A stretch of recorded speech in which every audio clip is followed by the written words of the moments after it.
Yo, Michael T. Porter here. Welcome to Rooted in Music TV, where everything that we talk about, everything that we discuss is rooted in music. 1090 Jake is putting it out there that Gucci Mane is a big ass cry baby, y'all. He cried. He said, oh, big Gucci from East Atlanta.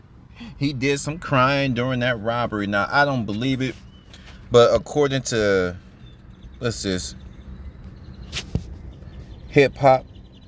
Hold on. All these ads, y'all.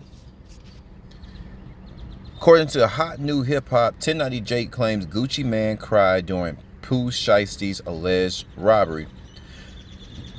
1090 Jake says that Pooh Shiesty wanted Gucci Mane to feel hurt when he allegedly robbed him at a music studio in Dallas, Texas earlier this year. Speaking with Vlad TV for a new interview, Jake argued that Shiesty taken the iconic rapper's jewelry in addition to forcing him to release him from his record contract showed that the move was personal. Jake began by suggesting that Shiesty wanted to make Gucci feel some type of way. Growing up on Gucci too, like Gucci had a lot of people crashing out and living what he was rapping, and that's why a lot of people feel some type of way. Everybody looking at him like a gangster because that's how he carried himself. He's always talking about, you try me, I'ma smoke you. You do this, I'ma smoke you. He got tried and no one believed it because of his reputation as a gangster. That's why nobody believed it.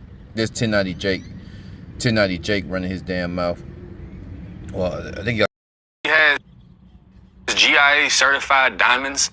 You know what I'm saying? Like, you don't think they're able to track that whatever it was, $500,000 or $250,000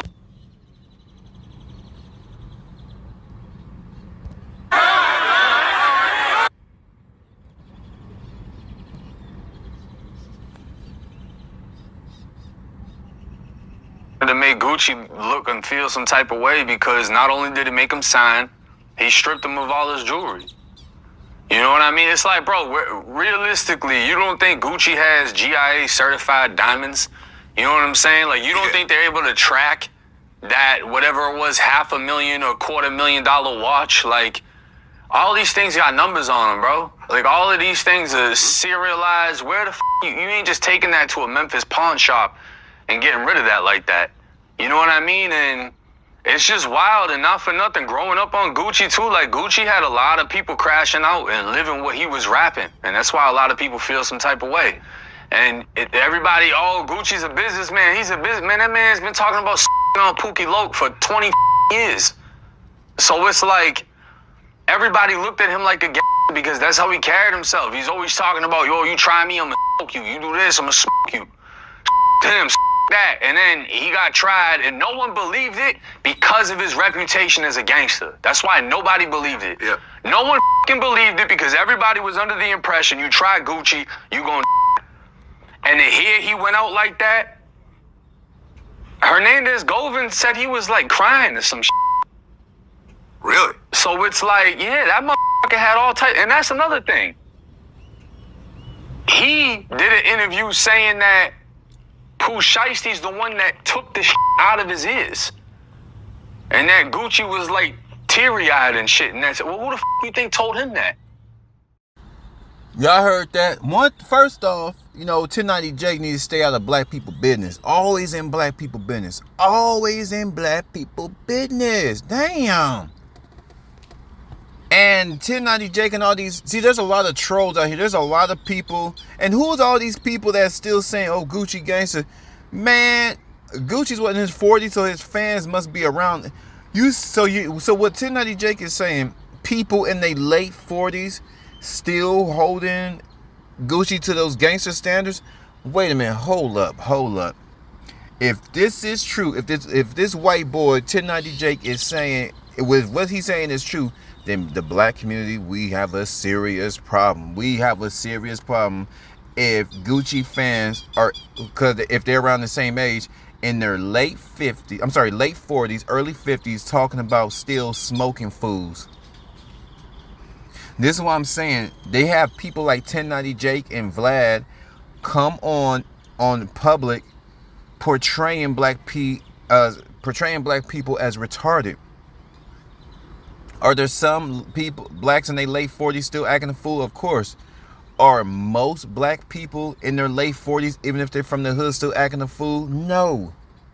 48 and you still talking about drive-bys and slanging dope? Damn. Knowing where it's gonna land you?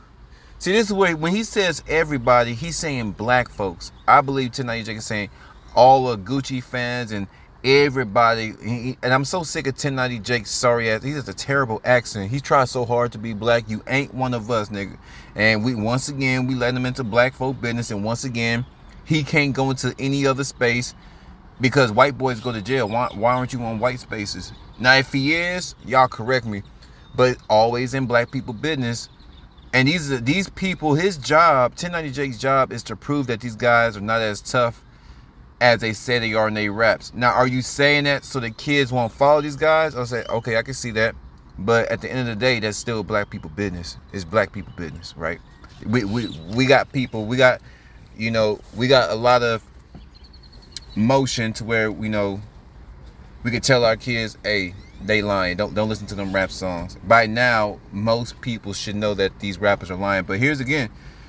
But but the funny thing is, a lot of people believe these rappers are really living like that. But my thing is, at the end of the day, if it's not about the children following these negative influences, who gives a damn if he's lying? He's rich and he's gonna stay rich. And what difference does it make if these guys are snitching? So my thing is, with 1090 Jake and guys like him who are non-melanated people, I believe they are tougher than these rappers because he actually went to jail and all this. So I think his whole MO is to prove that he's tougher than our favorite rapper. That's 1090 Jake's job. Point out the snitches, and so that their careers and their persona would be questioned, and at best it would be diminished, and 1090 Jake looks like a real one. That's his whole goal. He's coming into black space, making black men look like weenies, trying to point out black men who lie in their raps so he can look like a tough guy, a tough white boy. That's just me. It's just me. Just a weird dude. I mean, the accent and the chains. I'm like, you're not black, 1090 Jake. I hope that somebody can just sit this man down and tell him he ain't black, baby. You ain't black. You ain't got the voice of a black man. You ain't got the swag of a black man. But the only reason why you're getting a little fame is because of black culture. Because my thing is, you getting paid off black culture talking about black men. Are you going to take some of that money and give back to the black community? Or are you...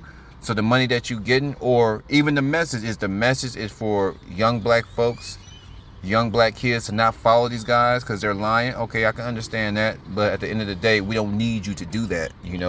Go into the there's a lot of white folks on drugs that you can talk to that's been in jail that can relate to your story, right? There's a lot of white folks in rock and roll that do dope. There's a lot of folks in country music that do dope, pop that do dope, into all kind of weird stuff, and you can go correct your folk. How about that?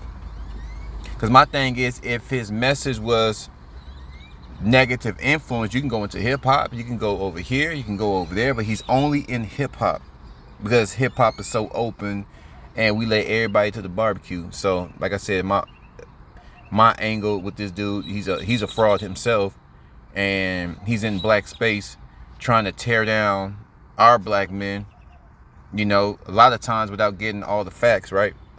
And even if he got the facts, it's still black business.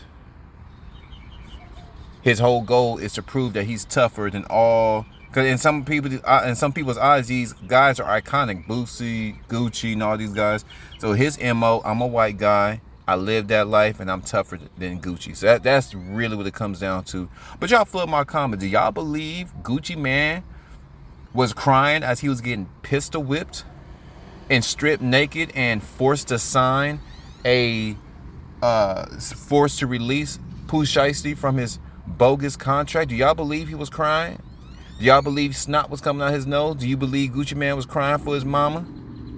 as they were taking the earrings out of his ear, slapping them around. Y'all flood my comments. Do y'all believe it? Those of you been rocking me since day one, I appreciate y'all. Those of you who just found the channel, I appreciate y'all too. I'm gone.